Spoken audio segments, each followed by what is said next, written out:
for this tournament. That means they've locked in a #1 seed for their region at Worlds. So a lot on the line. However, they're playing with some cushion given the fact that they've got plenty of games left to play. Yeah, they certainly are. And beyond that, going 6-0 after what was a pretty abysmal world performances out of the Chinese region is huge for the LPL right now. So RNG really doing more. They're restoring faith in what was a region on the brink of... The one tournament where Spawn doesn't believe in them. Don't finish. Well. Don't finish the sentence. No, I'm not going to finish that one. But I agree with you. I didn't really believe that RNG would be the best team here. However, I think that luck has been on their side because they were a great team coming into this tournament, and all of a sudden G2 and SKT have completely just not shown up. So this is RNG's tournament to win right now, along with maybe the Flash Wolves. Let's talk about some of the components then of what's made them one of the top teams here, particularly looking at Xiaohu in the mid lane. Yeah, I really think that in this tournament, a lot of people are saying the jungle and the mid are the most important positions, and I think that's what RNG have brought to us. Yeah, I think that they have the best mid laner in this competition right now, and Xiaohu is just being incredibly potent, and they play around him terrifically. Well, there's some statistics that might disagree with you when it comes to Maple from on Flash Wolves. RNG does a little bit more too. There's more also for RNG. First of all, we expected the meta not to really fit them that well because we thought it was going to be a lot more, macro focused. But actually, what we've seen at MSI, we talked about it before, a lot more team fight focused, a lot of teams aggressive, and when they do make mistakes, they get punished, and that's where RNG's been able to find team fights left and right. I mean, Flash Wolves kind of decided to drop their split pushing composition, just walk straight into a fight, making RNG look very strong. But also, we got to talk about supports, because Mata and Sword Art have been the two best ones, and Alistar's been the pick. Again, remove that. It's too good in their hands, but Mata can make plays on all the picks as well. Yeah, definitely the case. And whilst I do agree that, if you play a perfect macro game, you can beat RNG. They are so quick to punish mistakes, and they make you teleport early. So you really do have to be disciplined playing against this team. Right, and this is a very tall order for G2 here to take a game off of RNG, given the way that this tournament has gone so far. But Deficio, in this game, what are you looking for specifically out of the European team to show us? I mean, if they're going to win, I'm looking at a lot of things, because we need to see every single player step up, and we also need to see them actually have better communications, some sort of discipline in the game, and not play over-aggressive. But if we just look at G2 and what we can expect, honestly, I just want to see positive trends moving forward, because we're looking at a top 4 now, where we have Flash Wolves, CLG, SKT, and RNG. Yes. 3 of those teams have at least 4 wins, so they're pretty far away from G2 and Supermassive at the moment. It's just SKT. And you're not expecting them to keep losing. So if G2 are ever going to surprise us, they have to pick up a lot of wins in a row. And that starts here, not with a win specifically, but with looking good and showing they can actually do more than their very, very crazy single individual player style where there's actually no teamwork at all. All right, well, as you mentioned, it starts now for G2 if they're going to turn it on at any point. The team's already on stage, so let's get to the casters and into the draft. Thank you very much, Dash. We are getting ready to start this game off as G2 Esports looking for their 2nd win in this tournament, which means we have got in the top lane, it is going to be Kikis roaming the jungle. We've got Trick, mid laner Perks, who has been very outspoken all times. Yeah, man. Oh, yeah. And then Emperor, the AD carry, Hybrid, the support, and then their coach, of course, is Youngbuck. And on the other side, they'll be facing off against the currently undefeated team from the LPL. Royal Never Give Up. Looper in the top lane, MLXG in the jungle, Xiaohu in the mid lane, Woosh on AD carry, Mata, former world champion, as support with Coach 5. Yeah, this team has looked very, very scary, and all the hope really started during that SKT game that went all the way to an hour. But they have been incredible. We've talked about this, where there is parts to cracking this team. Talking about like the Rock, we decided it was basically Mata who has just basically throwing Xiaohu at the enemy team, and then they're just picking up kills left and right. And it's crazy. This meta in this tournament has favored them because it's all about these fights. It's great. Yep, you just team fight again and again, and they know all about how to team fight. But really, the games they have won have actually been quite close.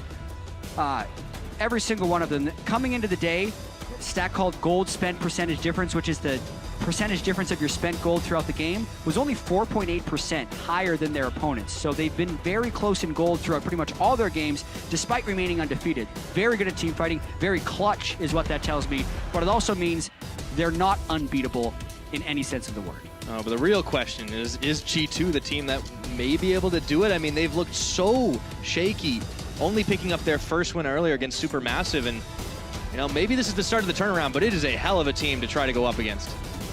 It Last really ban is. now. It's over to RNG's side. Yeah, this is. I do like this adaptation though, with the Twitch ban starting off, even though there's a lot available. I mean, RNG know how to play around Twitch, and specifically the Twitch Kindred combo seems the most crazy. Banning both of them might be a little excessive, but they definitely didn't want to deal with the Twitch. It forces you into so many weird things. And that's the Kalista ban. No supports besides the Bard really taken off the board, so that's the first pick Alistar for G2. Yeah, really heavily target banning from RNG's side, although they didn't ban Braum, which is one of Hybrid's best champions throughout the regular season. Well, he didn't want it anyways, it's all right. Yeah. And, you know, this was actually a question I think that we needed to ask even in EU, that Hybrid and Alistar, not necessarily mixed as much. Not necessarily, and I think a lot of it has to do with having to deny for Mata. They just don't want to give Mata his best support champion, so they're forced into this first pick, which if you're RNG and you can force your opponent into a first pick, that's usually a good thing.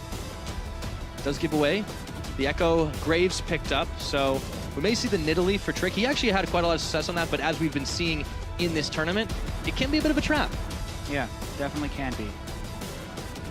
Really wondering here how the team comps will come together. RNG already with 2 strong team fighting components. G2. Ooh, guess what? That is a quick Azir lock-in. Some team fighting components on this side too. There we go. G2 definitely taking their time about the other one, but Perks just no hesitation. Give me that Azir. He wants to go shuffling. No more Rise for him. Trying to switch it up a little bit. Didn't work out tremendously for him early on in the event. They do lock the Lucian, and this is also a no-brainer for Emperor. He had so many picks on this champion, beyond pretty much everybody else in the European LCS, but at the same time, it has been, as you said, far and away most contested AD carry here. Yeah, Lucian just steadily good. Picked in every single game. Not banned, though, so... Oh, the hover. Xiaohu, I mean, he played the LeBlanc against Faker. Beat him. His LeBlanc is just so good. It would make a lot of sense here, but you would also be picking it a little early, which would give you the potential to have it countered by some other champions in it. Like, for instance, when we saw COG playing Poppy and Janna, there's some things that you can do to disrupt that, so they may still wait until the last pick to pick the Sivir. Or sorry, the LeBlanc there. The Sivir, though, they should definitely pick now. I mean, that got left up. Well, they don't have to pick it now, but it got left up, and that was something that we didn't really bring up, that Sivir, quite often banned on the last couple days of competitive play here. Gets locked in this time for Wooge, and they take the Braum with it as well. So we're seeing a switch of the supports in terms of signature style. Yeah, and a lot of the regular season, Wooge was actually subbed out for Name, and Name was the Sivir player, but they want to prove that Woosh can play Sivir and was banned against Woosh in the finals against EDG. Again here. So the Nidalee does get picked up by Trick, and they take the Poppy for Kikis. Yeah, I think it's mostly necessary for the Poppy, especially if there's going to be a LeBlanc pick for the team fights. Poppy can be quite good in team fights against LeBlanc. So Xiaohu, the only question left in this pick ban is what does he take? He hovered that LeBlanc earlier, and he has been quite possibly the scariest player here on that champion. Yeah, it's not like Poppy's a counter to it by any means. Xiaohu playing LeBlanc would be a menace here. And there it is. We get to see it again.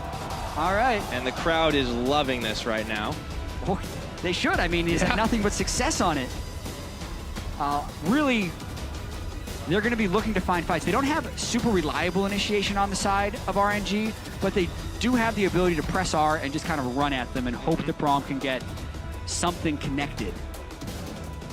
Maybe look at the side of G2, and they have pretty much the Alistar for their reliable initiation. Yeah. A little bit of disengage, too, between that Alistar, between the Poppy, but yeah, it's maybe to be hoped they don't need it. And also Trick, he's put himself onto this Nidalee that he is comfortable on, but they now as a team need to get it ahead earlier, need to start affecting lanes earlier if they want to have a chance against this ridiculously team-fighting team. Yeah, exactly. RNG, or G2 is actually in more of a siege-type situation with great disengage. That's how they're going to be looking to play. Yeah, I've seen them start to adapt to that macro style. And G2 representing the European LCS, only one win on the board so far. A big shocker to a lot of fans. We will see if they can triumph in this one. And if you guys think that they can take over the Rift here, tweet at LOL Esports with the hashtag G2win. Or if you think that the hometown heroes will walk away with another victory, hashtag RNGwin. And of course, with that head-to-head, RNG own the Rift.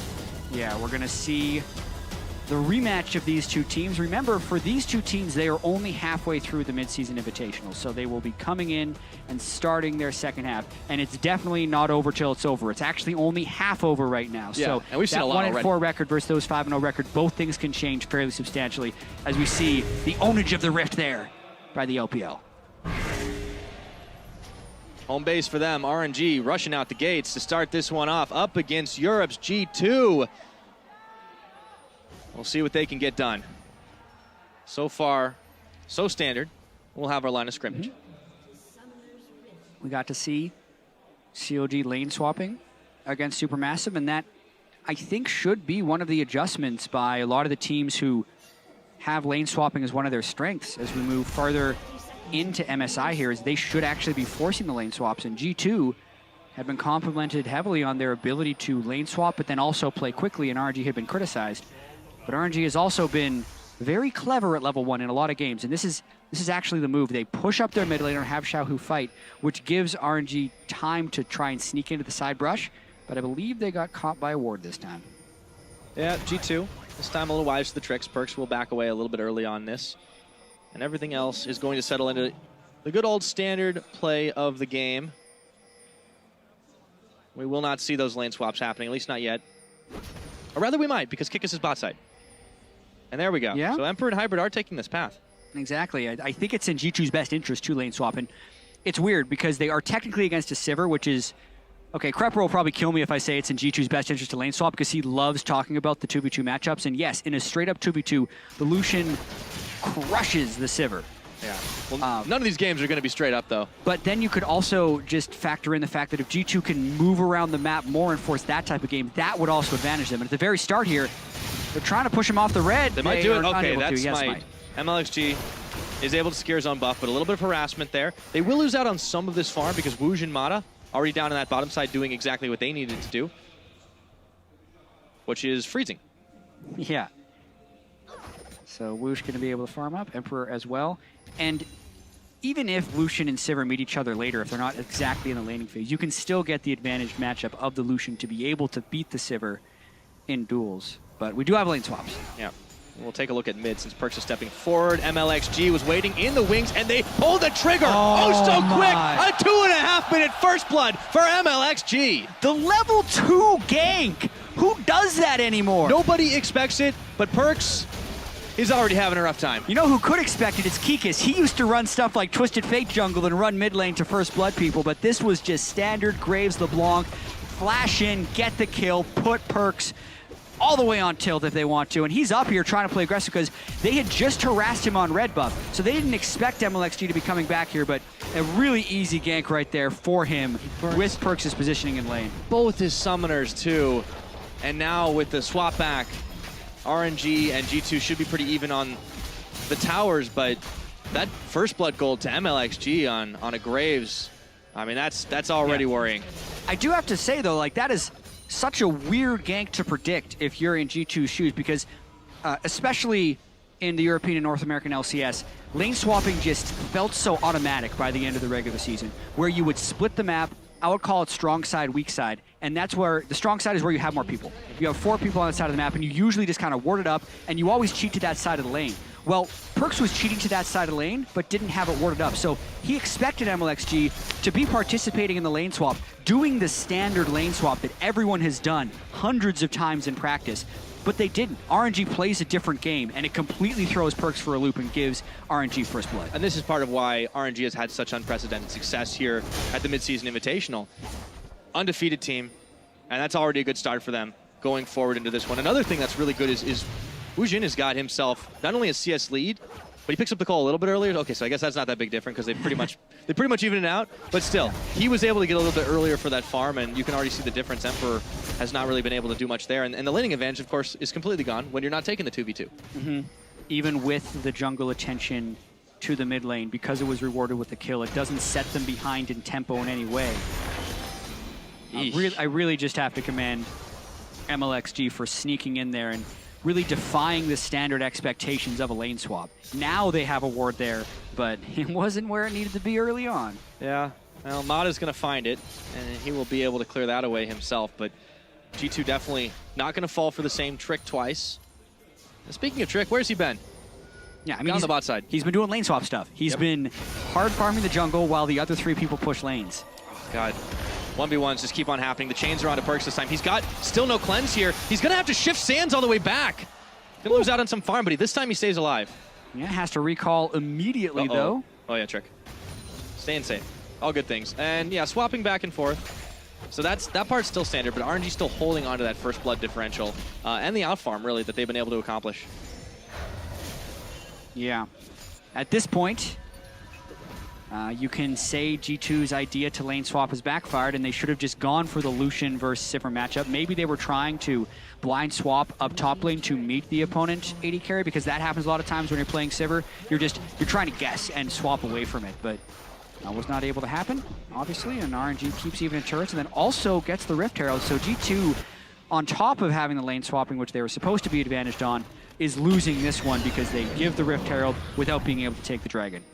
Yeah, no trades available as RNG walk away with the prize.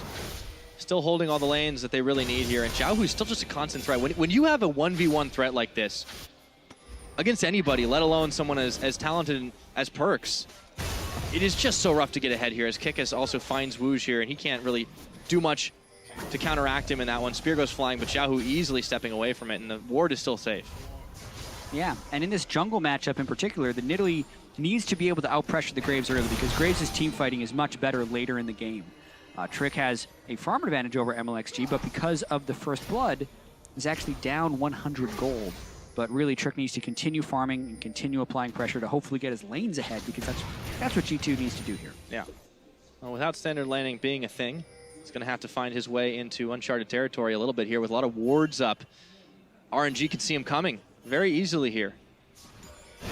Xiaohu jumping in, gets a combo, does not connect the chains, however, but he just keeps on trying, and even though he takes a little bit more than he gives, all said and done with the health bars, it doesn't really matter too much, and now pressuring up topside, that was G2. Yeah, they're going for the dive. Right here, there's a top laner all by his lonesome, and a full man gank. Oh, Looper, he does hop over, flashes, exhaust was burned, and MLXG is here, they can't get the kill on him, they may get the tower.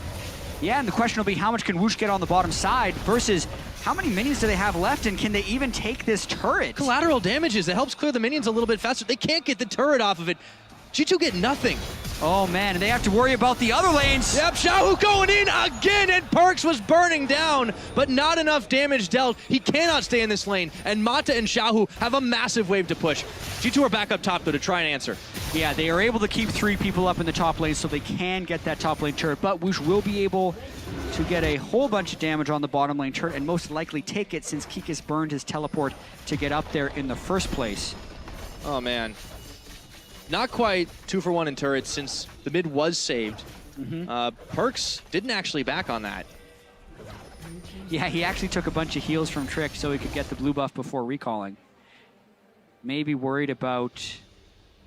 I don't know what he'd be worried about. There's very low chance of a steal there, but... Yeah. Well, Xiaohu Xiaohu the couldn't assassinate him extra anymore. little bit of gold. Needs it to pick up a Stinger, actually.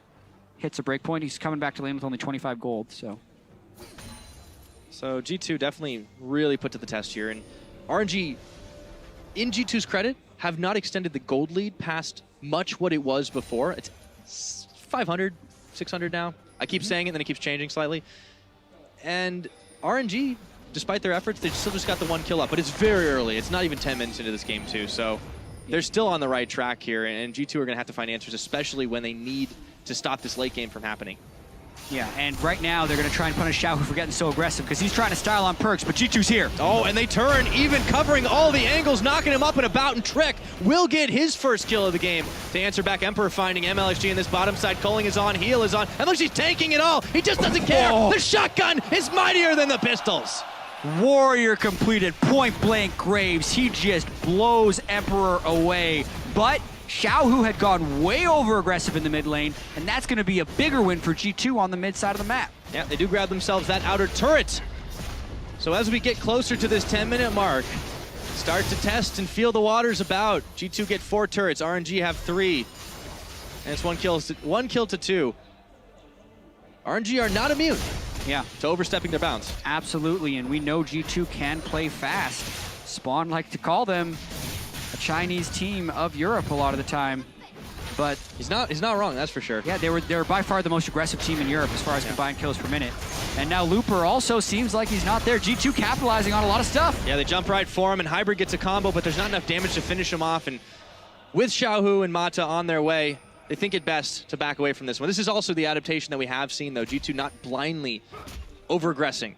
And that has started to get them back into games that could be otherwise more easily lost. So obviously, it's still fairly even. In fact, G2 do have that gold lead, and they have the fan vote as well, of course, winning the hearts and minds. But Perks has to be just so damn careful. Yeah, this is the Twitter fan vote. Just for the record. The Weibo fan vote showed a little bit earlier on the other screen. That's I a imagine different it was number. about a 90-10 right there. I guarantee it's a different number, but basically Chinese Twitter right there. I don't do math. But G2, 61, they're doing it. They're winning. And we do also have to point out that they did also pick up their very first win today, which is good. Being able to actually win a game can play well on your mentality, and it was against Turkey's Supermassive, but that was a team who had already picked up a win, so there was legitimate threat and fear from a lot of the European region that Turkey would win that game. Yeah. That was quite a close game, actually, all said and done, too. But G2, they are making this a very close affair also. They've not fallen far behind early. They've adapted to some of those earlier mistakes. They're going to lose out on another Dragon here, unfortunately, but they haven't given up too much in terms of kills. Or even towers. They've taken more towers than they've given. Yep, great thing about MSI, we got a lot of close games. Everything is possible. And it's very possible that G2 can win this game. One thing that we have to point out, though, is Woosh is very far ahead of Emperor. Emperor, even though they had that close game against Supermassive, had a very poor game that time as well. Died a lot of times out of position. And here he got blown away by MLXG's Graves and is already behind on Lucian. So he doesn't look like he will be able to punish that Lucian versus Sivir matchup as of yet. Yeah, Emperor's definitely had a rough time of it here, but at least he's on a very comfortable pickup. The Alistar for Hybrid, less comfortable, but he has executed some fantastic combos on it too. And that's what's so nice to see is the changes, the adaptations out of a team, even a team that has been as downtrodden as G2 over the past couple days, starting to come back into this one. 500 gold to lead at 12 minutes. It still hasn't shifted much, just sliding half that 1,000 one way or the other. And a lot of ward coverage, a lot of respect from G2. They know that if RNG get an opening, a blind opening, the collapse could be catastrophic. Definitely. Oh, Kick is going to town there. Now, Woosh and Mata, they get the ult off to try and chase down Emperor, but he's out of there. Yeah, not a very good ultimate right there, but we're not quite in the team fight phase, so maybe RNG won't have that hurt too much. They're also able to get the second Rift Herald, which is impressive since they also have control of the bottom side of the map, so maybe they can transition some of this pressure into getting their gold lead back. It's going to go over to MLXG. Kick is still in the top lane, just shoving Wave back and forth. And yeah, we do check in on really how much map control they've been able to establish on the side of RNG. It's been pretty phenomenal. Already extending into that bottom side jungle, still some in the river, and they kind of took that Rift Tail right from under G2's nose. Yeah, they really did. G2 wasn't in the right territory to stop that. And RNG was able to pick up their second Rift Herald of the day, and it's going to make MLXG real force to be reckoned with. You know, swiftness boots plus Rift Herald make you so fast. He's running out of base with 435 movement speed right now, which is by far the fastest on the map. Yeah, it's definitely going to get you places pretty quickly. But for G2, I mean, it is worth noting just how much they actually have been able to grow despite the results that you already see in their scoreboard. I mean, the last time these two met, of course, on day 2, yesterday, in fact, it was a much more one-sided affair. The game only went to about 34 minutes, and basically they just made a ton of bad decisions and then just lost off crazy fights, which was RNG's game. But now we're seeing them go toe-to-toe a little bit more. It's still pretty early in the game. Yeah. But, I mean, this is nice change from them. Exactly. We were joking in the caster lounge about tilt, and if G2 tilts enough, they can come back to normal. Yeah, 360. But actually, it does look like they've made a bit of a course correction with their win over Supermassive and the way they've been able to slow this game down a little bit, initiating the lane swap, and then recovering from the incredibly surprising first blood onto Perks because of the way MLXG pathed. But since that moment, G2 have played a pretty damn clean game. And that's what's so impressive to see, that communication starting to look a lot crisper. Them executing the combos, collapsing on people, and not giving up too much in results for it, as Xiaohu goes in, can't execute Perks, but he does get half his health in the blink of an eye. Still has to be very careful, and Perks has played a lot better, even individually now, that we're seeing, despite that first blood effort. Yeah, he's holding strong in the mid lane, just really trying to get to Nasher's Tooth plus Abyssal Scepter plus Rylai's, that's when the Zero really start getting strong. RNG want to take this turret, though. Hybrid goes in, but an instantaneous on the hunt from Woosh to run to safety. Didn't have Spell Shield up either. He'd used it to tank the spear. Yeah, so that was the opportunity that Hybrid was trying to capitalize on, but he just can't quite get the right one off. These two just keep going at each other here. There's a big mini wave for Looper, but Kikis just doesn't care. It's a huge tanky Poppy. Kikis has the item advantage. His Sunfire Cape being completed is actually huge when compared to a Bomby Cinder, so he's going to be winning those duels until Looper manages to go back and complete the Sunfire. Yeah. Taking a look, of course, between the two of them, I mean, that's not a huge gold differential, but it has resulted in that item. It's the back timings and everything that G2 just did a little bit better there to hold on in the solo lanes. But now Xiaohu has moved himself to the other solo lane, but we'll talk about that in a minute because Perkz does not get the Emperor's Divide he was looking for. Mata is not able to connect enough on his ultimate, and he gets knocked right back into Perkz, who takes himself his first kill of the game. Teleports flying left and right. Looper trying to assassinate, but he chrono breaks back, and Perkz will live. G2 get a 1 for 9. G2 used a lot of summoner spells in that one, but currently it's one for Xiao who can get him! Perkz, Look at the screen! Oh, he was caught shopping! They do answer onto Woosh, though, but Perkz gets taken out by Xiaohu. Yeah, so I think a lot of people caught shopping right there. Woosh in the jungle as well as Perkz in the mid lane. We got ourselves a game, that's for sure. Yeah, we do. 3-3. Well, what could you expect from a Chinese team and Europe's Chinese team? 16.5 minutes. Let's take a look at that one, because that was all back and forth. Yeah, so it all starts because Perkz is going for a play onto Woosh, but Spell Shield is on and he misses the ultimate as well because Woosh can sidestep, but then Mata ults and Perkz is able to flash a safety, which resets the fight a little bit. And they're able to focus Mata, which is pretty critical here. But then the teleports all come in. Remember, Looper still hasn't finished his Sunfire Cape, not as strong as he'd want to be, can't burst him down. And that generally resets the fight, and it wasn't Woosh that was actually caught shopping, that was my mistake. Kikis is able to make the chase down, they're able to crush him, and it was only Perkz to blame for staying in the shop window. Yep. Excuse Woosh, he just got chased down. Well, he is excused. Perkz, despite that death, he does have a little more gold in his pocket, thanks to the kill. So does Xiaohu, though, so everything is pretty much all said and done equal. G2, though, still with the gold lead. And it's actually grown a bit here, which is also important. It's a little over 1,000 now. Not hugely significant, but the trend is going their way. Dragon has just spawned, however, and RNG, although they took the first one, they've been controlling the Rift Heralds. Neutral objectives have been all for them right now. Yeah. And RNG are just waiting for a reason, or at least a moment, to go in and just assassinate someone to get that one for free. Yeah, neither top laner have teleport right now. Xiaohu seems to be struggling a little bit more on the Blanc than he was against SKT.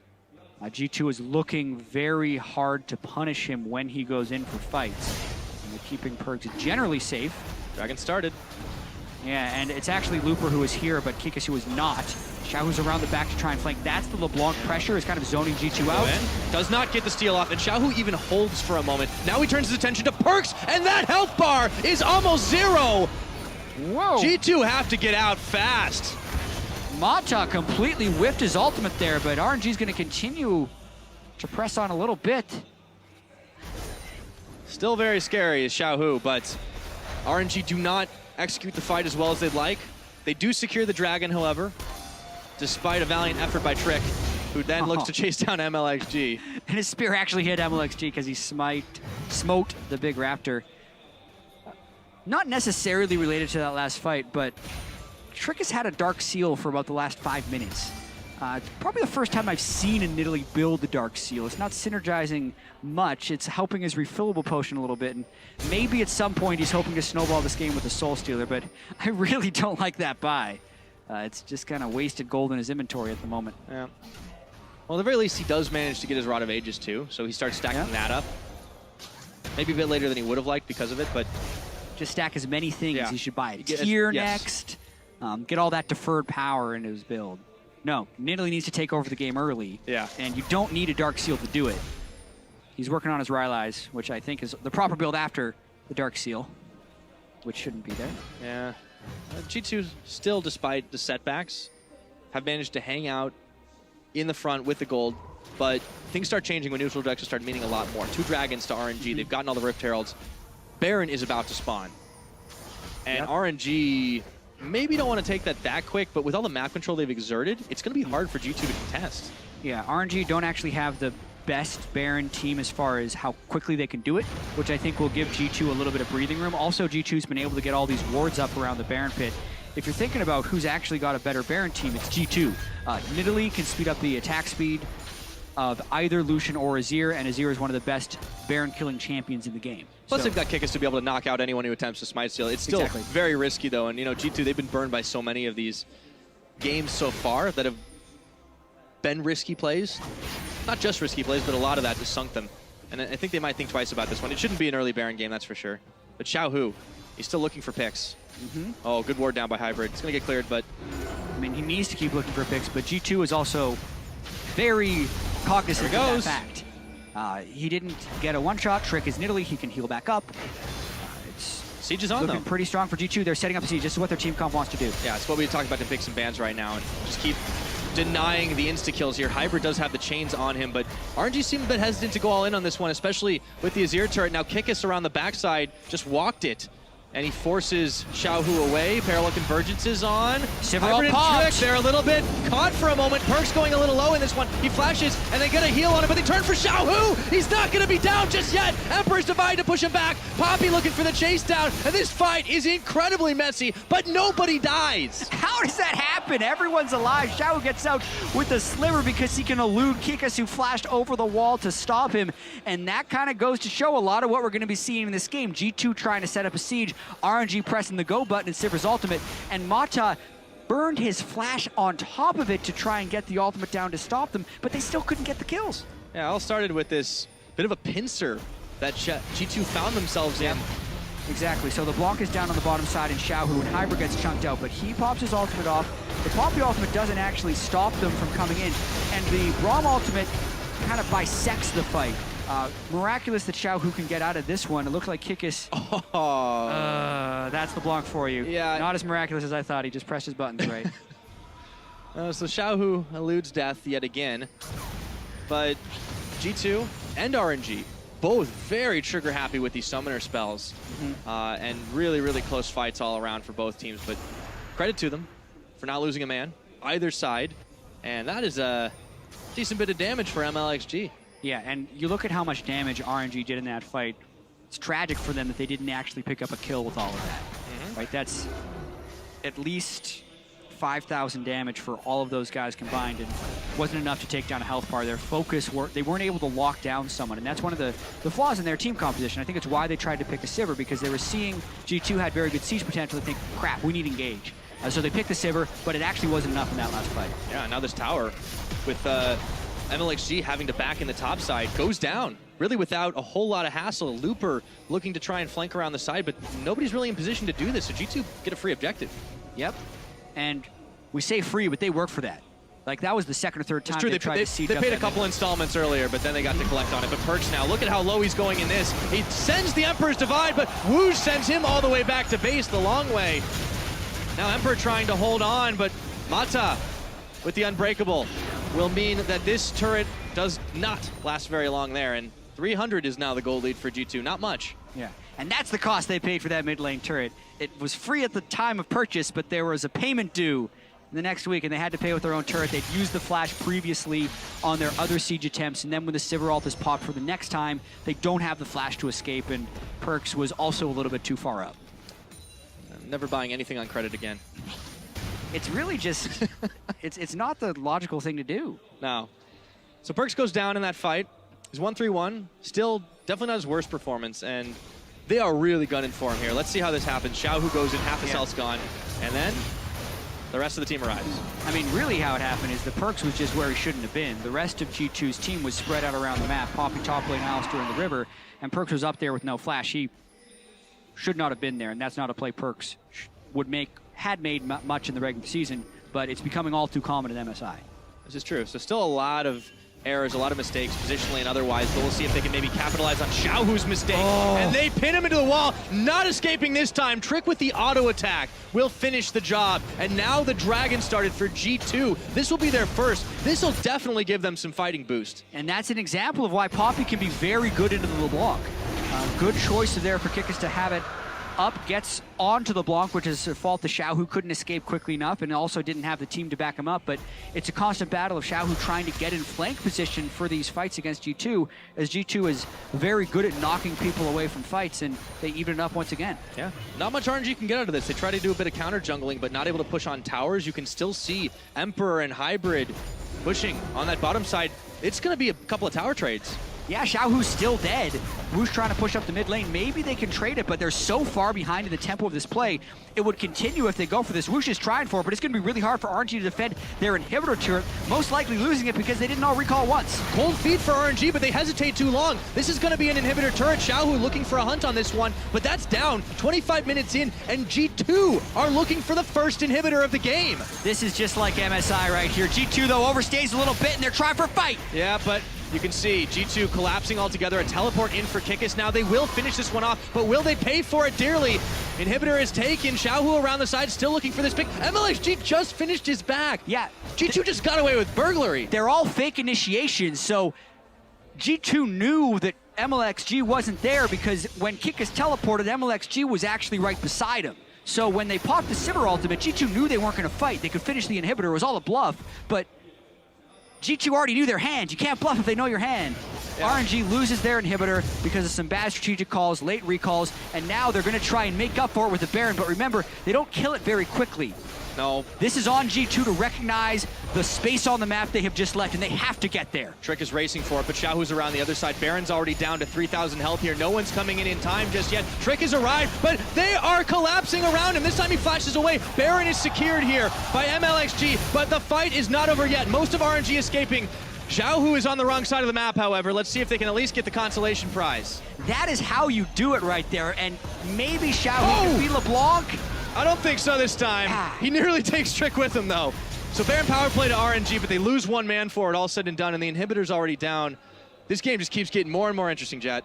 Oh, absolutely, especially when you think about what it was like coming in. RNG undefeated, 5-0, G2 looking like they were just completely tilted coming in, 1-4, but they are playing themselves into this tournament, and they are dead even in gold, facing now a Baron buff, and that sneak from RNG, despite them making a very poor call to defend their inhibitor beforehand, was a very smart call to go for it, especially in the way that Xiaohu and Mata attacked Trick the instant he went close to Baron. We've seen way too many Baron steals at MSI here because teams are not paying time to the enemy jungler, but they did it this time. Trick had to flash away, which let them secure the Baron. And as it stands, G2, despite facing down that Baron buff, are able to start pushing lanes out. Xiaohu's had to go top to answer back here. Wooge in the mid lane. There just aren't a whole lot of minions to really work with, and with supers in the bottom side still for G2, it's going to make RNG's life hard trying to push out, trying to even split across the map. Of course, not looking too partial to the 1-3-1 when you're all moving yourself towards the mid and the top. Yeah, definitely not. 28 minutes here, and this gold, it oscillates, but it is never far away from either side. And just given results, this is definitely impressive showing from G2 Esports. Yeah, I mean, we talked a lot during the regular season about G2 and how they were able to kind of bounce back within a game. They'd make a mistake, but they'd keep the pedal to the metal. They'd keep going. Well, how about bouncing back within a tournament? Can they do that too? Because they had such a bad opening to this, but now they're up against the current #1 in the tournament after getting first blooded, and they have recovered. They're trying their best to play to their compositions. Win condition, it's been a back and forth game, but they're looking to push it home. See if they can break another part of the base, but Looper and Xiaohu might have something to say about that. The flanks, though, are going to be spotted thanks to Courteous Ward from G2. Gold dead even on the board. Baron empowerment versus the G2 push. Will it be enough? Not yet. They have to back away with the culling. Yeah, Looper is actually behind G2 right now, and Xiaohu is off to the side, but RNG is far too spread out to really do anything with it. That's the only way RNG can stop these sieges, though. They can't just get poked out by the Azir. They have to threaten a flank, and G2 had to respect it and back away. Yeah, still super minions on this bottom side, and Xiaohu's had to go on cleanup duty here. Both mid laners, actually. Really similar scores. This is not something we expected to see from the ace on RNG. Yeah. Especially not on the signature LeBlanc. And G2, you know, it seemed maybe very scary that it was left open to him, but it hasn't really been as much of a problem. Yeah, I think earlier on in the game, after he'd gotten the first blood, the play where Xiaohu came back to lane and then used his distortion and his mimic's distortion onto Perks. Was actually very similar to a play he did to Faker earlier on in the tournament where he killed him and extended his lead. So I think Xiaohu was like really in his element when he made that play, and G2 was completely ready for it and shut him down. And ever since that point in the game, Xiaohu just hasn't been the same LeBlanc player. He's had a little bit of hesitation in his moves. Yeah, and that is also worrying for what has otherwise been an incredible, incredible performance out of that mid lane. Mata has also had a couple mistakes of his own, so we see a few cracks in the armor of the Chinese side, but is it going to be enough for G2 to break through? They've got one part of the base, and they're still holding firm across the rest of the map. As long as they stick together, it seems like it's working out for them. Dragon's going to be up in 15 seconds. G2 are definitely going to want that. Yeah, so there's a few things we'll have to pay attention to in the next team fights. It'll be the quality of the initiation, the setup, and then also the difference in the itemization from the AD carries. Emperor had gone for an early maul of Mount Mortius. It's defensive, it's to stop the assassination from Xiaohu. But Woosh has gone for an early Infinity Edge. And when Sivir can crit, 70% crit in these fights and gets a few hits off, it will be huge. But this Dragon is so early, and they're about to fight. Press the go button. It's going to be Trick that secures it, but Emperor's going to pay the price for that. Mata with the kill. It's a 1 for Drake, but Hybrid is left for dead, and Woosh slays him. 2 now down. G2, they've got to run for their lives. Yeah, they just overcommit a little bit for that Dragon and get collapsed upon. All of the setup that they had for the previous fights just wasn't there on that one, and Woosh can just press the go button. No one is there to actually return damage on his Infinity Edge low defensive Sivir build, and they're going to look to take even more off that fight. Yep, 4 members here from RNG as they sent Looper back to deal with the encroaching minion wave. See if they can crack anything out of this one. 20 seconds still remain before Emperor's going to be up. 12 on Hybrid. Perk's a little low for this, but RNG, they're not keen on diving in, and this might be the defense. Yeah, this is actually one of the newest looks from RNG as we move towards MSI, is they're not going too far on the play. The old, they're like, oh, we got 2 people dead. Maybe they would have just taken Looper and tried to dive an inhibitor while leaving their minions open. Oh, but Mata, though, is out of position. That's a Rylai Spear. It's going to slow him. Does get stand behind me, and now Woosh pops on the hunt. Spell shields up. The spear stays alive on that one, but G2, they prove they still got teeth to bite back as soon as they can. RNG still not overstaying. They will make it out there. And there is a sneaky little pink board on that side of the map. Sneaky, I don't know what the purpose of it will be. I mean, eventually Looper would be able to teleport back in, but at the moment. I had this explained to me, though. There's a chance sometimes when you walk through here, you'll see a team rotating around and you could sneak a Baron.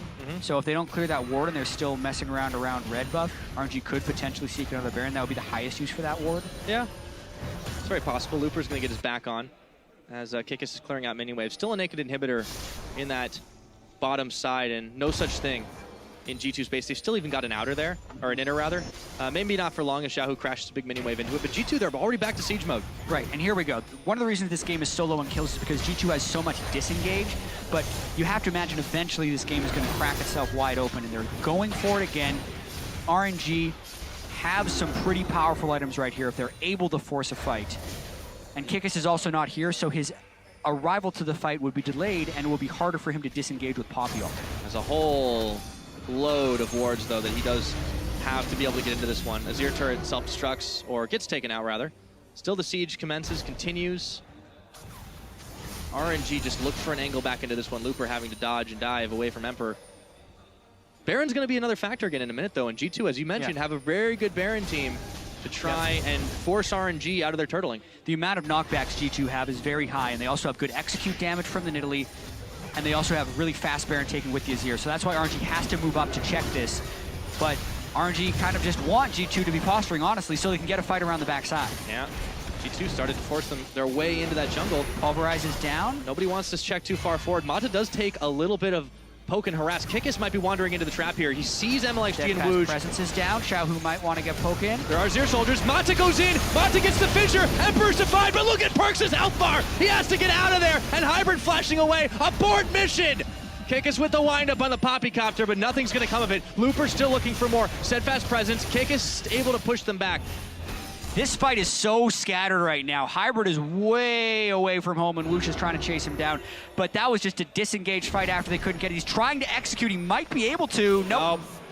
Woosh takes him at the end of the day. So only casualty of that very long extended fight. RNG just keep trying to find the ends, and G2 keep denying most of it at least. Yeah, so close was Xiaohu to be able to kill Perks right there, and he's working towards his death cap. When he gets that, that will be a dead Perks if it happens again. But Perks is able to cleanse off. I thought he was ignited. He actually was not even ignited there. Cleansed because he thought he would be ignited. If you're Perks at this point, though, knowing that that damage threat is just so ridiculous, what do you do? What can you build? Zhonya's. There you go. Yeah, he's on his way. So it's a race between Zhonya's Hourglass from Perks and Death Cap from Xiaohu. Yeah. Speaking of item builds, too, we got to take a little bit just to go into MLXG because I know this is always a fun one with the Death Dance. And he's been fairly scary this game as well. Yeah, he's gone extremely aggressive with his Graves build this tournament. The Graves build that most people were familiar with when he rose to popularity was early Maw of Malmortius and then also with Sterix Gauge. But MLXG has gone Phantom Dance or Death Dance like every time. And now he just has the Maw thrown in there as well. He might even finish it with a Bloodthirster and an Infinity Edge, which is actually what he did in the 50-minute game against SKT, which is massive in team fights. Like that Graves is actually equivalent to like a full item 80 carry, not what you consider as a jungler, and it's just pumps out way more damage than Nidalee would. Well, and he was soloing out Emperor as we saw earlier too, so RNG definitely still a lot of power in their corner. A lot of vision, however, for RNG now that they've managed to establish some more spots that they can really get involved in over by this Baron pit. Clear's going on though as Hybrid steps into the pit to do it, but Mata and Wooge are here. They're going to actually proc the Baron for just a second. And it's going to be quite the dance, but for the moment, RNG might be trying to knock down the front door. Yeah, it's really just a cat and mouse game here, trying to sneak through wards and get a little bit of advantage. Still going to be the same game, though. RNG will look to get a flank and maybe kill Perks at the start of the fight. Oh, but G2 would want a little bit more setup before theirs. Obviously, any poke damage you can land is huge at very this point. Huge. Mata's got to get out of there. He uses the Unbreakable. Are they going to start turning for this Baron bait? There is actually a ward here. Teleport is in. They see this coming, but Kikis is caught. He's got the windup. He knocks away the Sivir, and they turn the fight onto MLXG and the Looper. Xiaohu is looking for the execution, but Perks knocks him, or rather, he gets dodged out. Can't quite get the execute on that one, and Emperor has gone down as Mata gets the kill credit with the Ignite on that. MLXG running wild. This just might be the game. G2 were looking so good, but one fight could end it all, and Trick is the last man standing here, trying to leap away, play catch the Nidalee to Looper, but the rest of the team is not falling for that. Yeah, he's running away, but Looper is on him, and that's everyone else on G2 is staring at a gray screen. This is RNG pushing down the mid lane and looking to start 6-0 at MSI. Undefeated team so far, and we can certainly see why. The game is just so damn even all the time, but in the end, it's gonna be finally the ace. Wooge getting that inhibitor after it's all said and done, and there is no one left to stop this team. RNG, Royal never give up. Take the Nexus turrets, take the game, and look so damn strong here in MSI Shanghai. And they have yet another win where the game is actually pretty close the whole time, but they are just better than the competition at finding the right fights down the stretch. People criticize them for their macro movements. They say they can't lane swap. This game was a lane swap. This game was close, and this game was another RNG victory. And it came all the way down to that final fight in the end. Not perfect, not always clean, but when you come to China... Apparently you play Chinese League of Legends. And they play it the best! And RNG, guess what? They're the best team in China.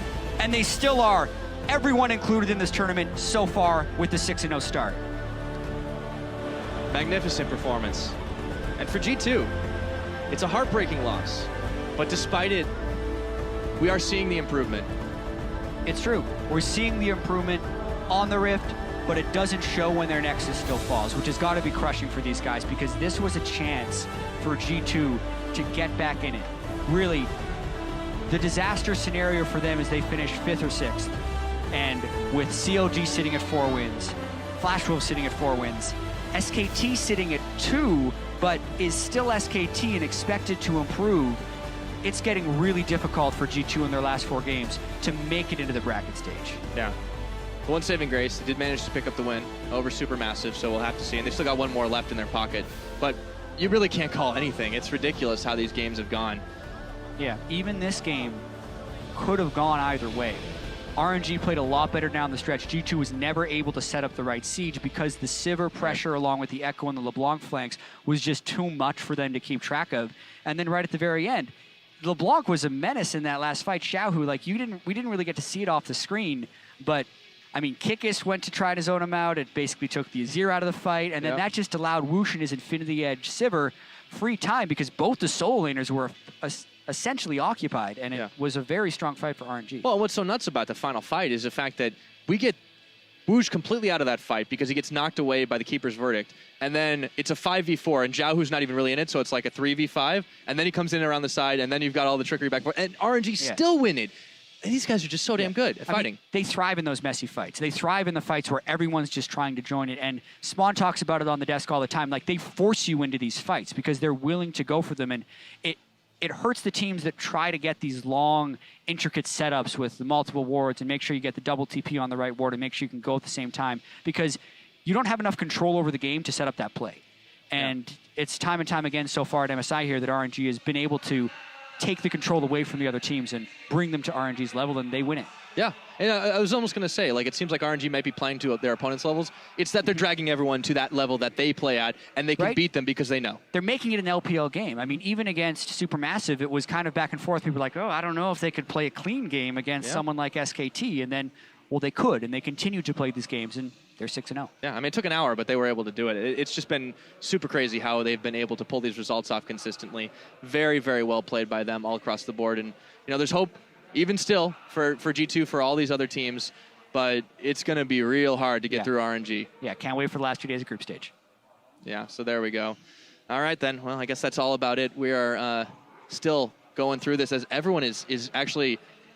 you got to imagine, like, the noise that we've heard in this crowd has been like the loudest I have heard at any event, at any stadium. Yeah. And they've got so much reason to be happy for it. It's insane. Yeah, the Chinese support has been absolutely awesome for these guys, and they weren't the most popular team in China coming into this one, but they're trying to make a case that they could deserve to be the most important, the most popular team in China. Home field advantage certainly has its advantages, but with that, we're going to go ahead and send it back to the analyst desk to break it down and close out the day. Thank you very much, gentlemen. RNG with 6 straight wins. They're going to be happy about that, clinching their bracket stages and first seed for Worlds. But Deficio, the big question is, did we see positive trends? We did see some positive things from D2, 100%. The problem is every time we saw something good, we saw something bad. And we kept going good, bad, good, bad, good, bad. I knew every single time they got a kill, I turned to you guys, I'm like, all right, very, very soon they will lose someone somewhere and randomly someone get picked off and I can confirm, that is not a lie. Deficio was sitting here and every time something good happened, he's like, something bad is about to happen, something bad is about to happen. Bad, Just wait for it. But Spawn, honest assessment about this G2 roster as they're warming into the tournament, if at all. So it looks like they can start to set up for some objectives. And what Deficio said is pretty much spot on, because what they do is they put in all the hard work, and it's so frustrating to watch them do it because, you know, they're taking the methodical step by step. They get what they're looking for, and then Emperor gets picked bottom lane by MLXG and Burns Flash, or he steps into a stun from Echo just as they're doing all this hard work.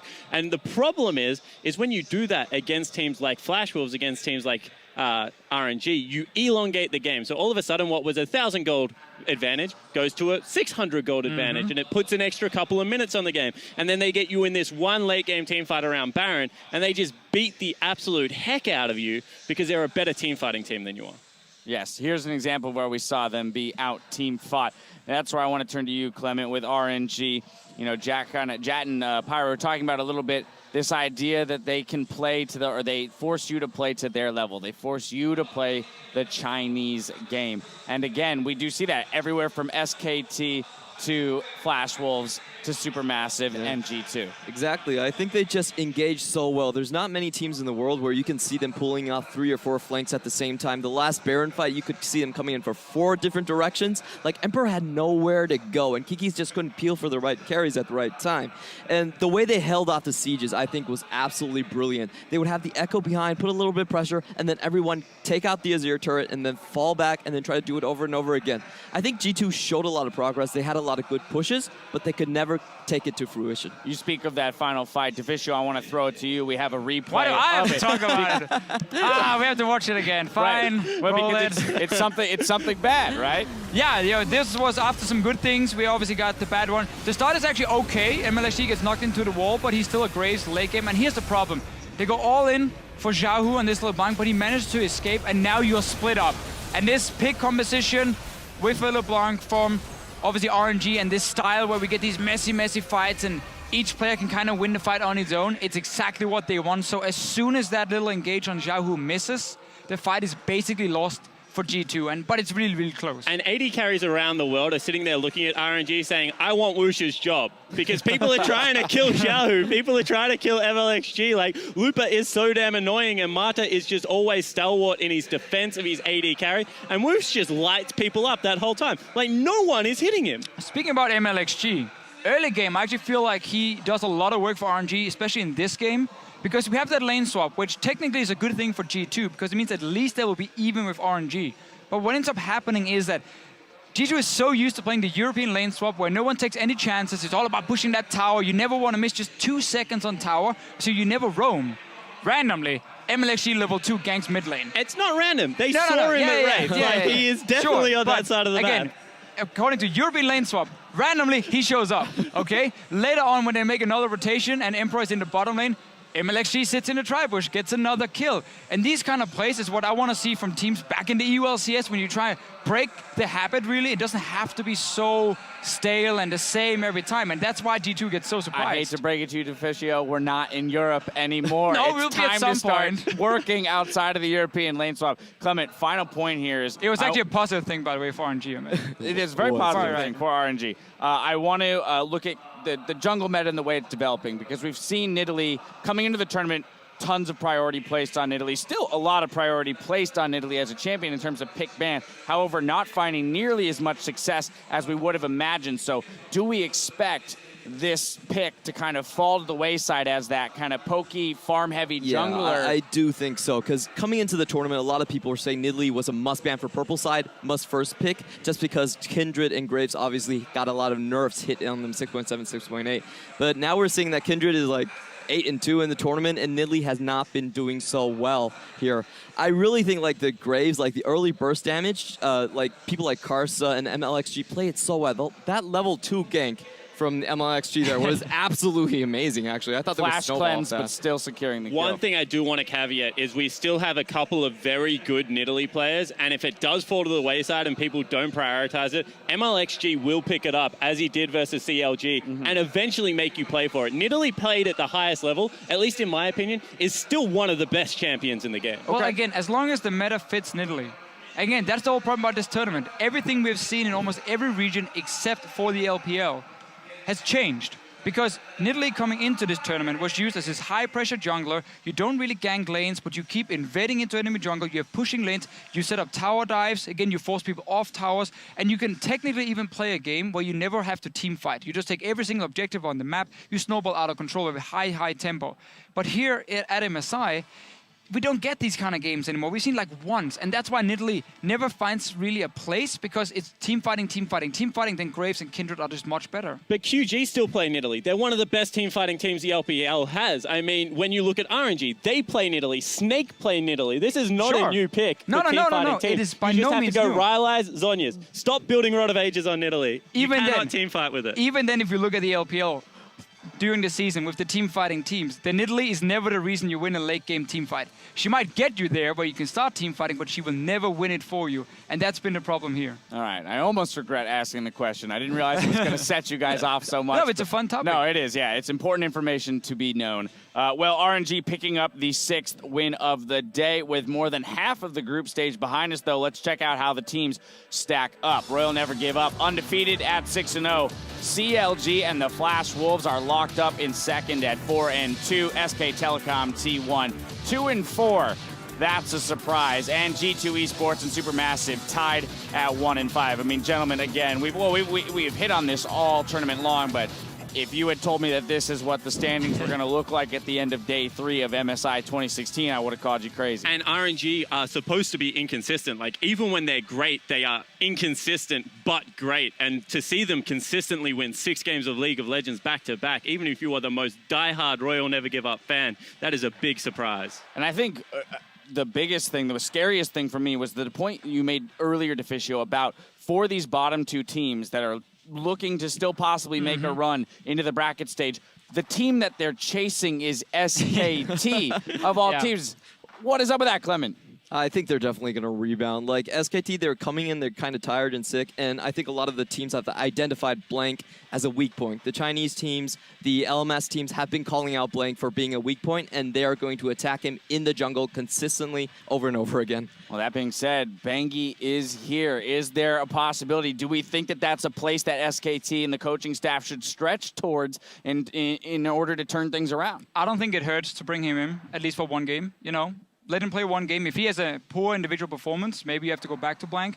But sometimes just making a change can help a team a lot, because you need something new. Right now, Blank's confidence is probably at a 0, which could also then be a negative effect. I guess if you do swap him out, you're kind of telling him, hey, man, it's on you, a lot of it. So now we're telling you and the community and whatever. But that can be one of the problems. The thing is, right, I don't know whether Blank is, like, he's a part of the problem, but he's not the overall problem, right? But you just explained it. You're not looking to blame him. You're just looking for the answer to the problem. And unfortunately, that means you need some more experience to help out with their shot calling. Sure. Because, like, I do agree that they have tried some different things. I mean, they were pretty much exclusively playing control mages. Faker plays 2 assassins today and is like, if we're going to lose the game, I'm at least going to, like, smash people. And they still lose 2 games. So, you know, this team is searching right now. I don't think Faker's playing that well.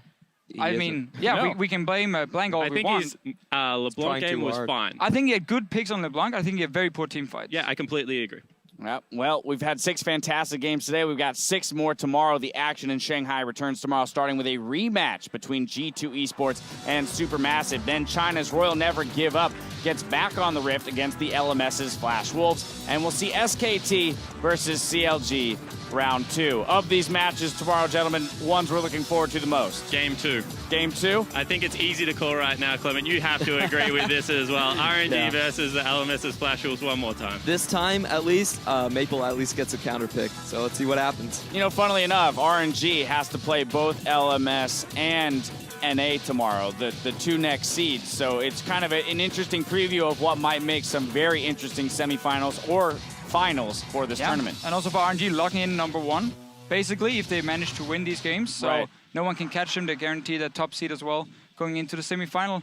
G2 and Supermassive, basically, it's 2-0 or go home, I'm going to say, because I don't think SKT is not going to win a game anymore. And if they win one more game, you know, and G2 doesn't get a 2-0 here or Supermassive, well, you can't really catch them. A lot on the line for all of these teams as they look for either positioning or just making it into the bracket stages. Our coverage of Day 4 begins tomorrow at 1:30 p.m. local time. That's 7:30 a.m. Central European Summer Time and 10:30 p.m. the evening prior for those in the Pacific Daylight Time. Now for myself, the casters, and the entire live broadcast crew here in Shanghai, thank you for watching MSI 2016, and we'll see you back here tomorrow.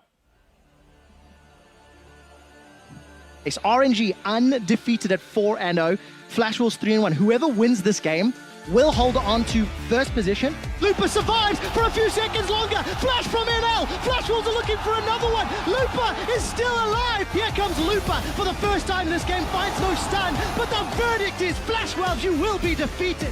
Dude, the thing I actually loved about that movie is like the little speech or whatever.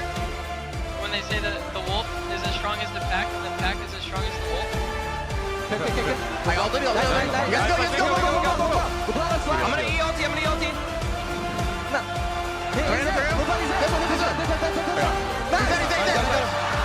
I'd go in 2 seconds.